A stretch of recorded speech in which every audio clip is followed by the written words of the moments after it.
আমি কুকারে পেঁপের তরকারি করে দেখাবো সকালের টিফিনে। আর না, পেঁপে তো অনেক আর কি সিদ্ধ হলে ভালো লাগে না, ওই জন্য আমি হালকা তেল দিয়ে এর মধ্যে গোটা জিরে, একটা শুকনো লঙ্কা আর কাঁচা লঙ্কাগুলো খুব একটা ঝাল নেই, কিন্তু কাঁচা লঙ্কা দিয়ে আর কয়েকটা চিনির দানা দেবো, দিয়ে এটাকে ভালো করে নেড়ে চেড়ে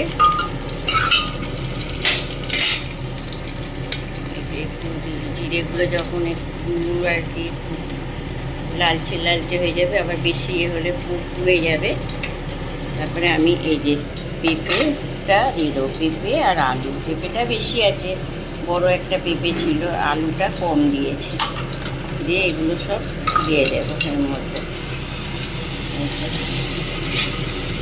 পেঁপেটা দিয়ে দিয়েছি, এবার ভালো করে নেড়ে চেড়ে এর মধ্যে একটু নুন আর হলুদ দেবো।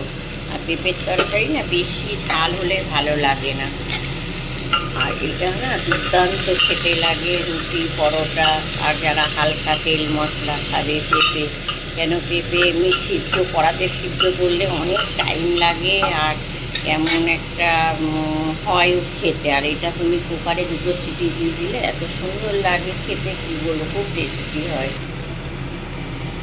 এই যে এটা একটু দেখুন লালচে লালচে হয়ে গেছে, হলুদটা যেহেতু ভেজে নিয়েছি, আর এতে কোনো শুকনো লঙ্কার গুঁড়োও দেবো না, কাশ্মীর লঙ্কা কিচ্ছু দেবো না। আর এই জলটা এবার দিয়ে দিয়েছি, অল্প পরিমাণেই জল দেবো, কেন কুকারে যতটা জল দেওয়া হয় ততটা থাকে।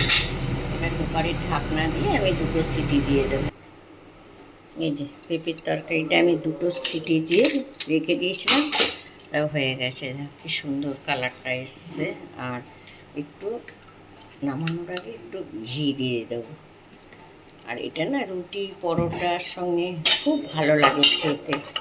আপনারাও করে দেখবেন, যদি ভালো লাগে তাহলে একটা লাইক কমেন্ট শেয়ার করবেন। আর এটা খুব তাড়াতাড়িও হয়ে যায়।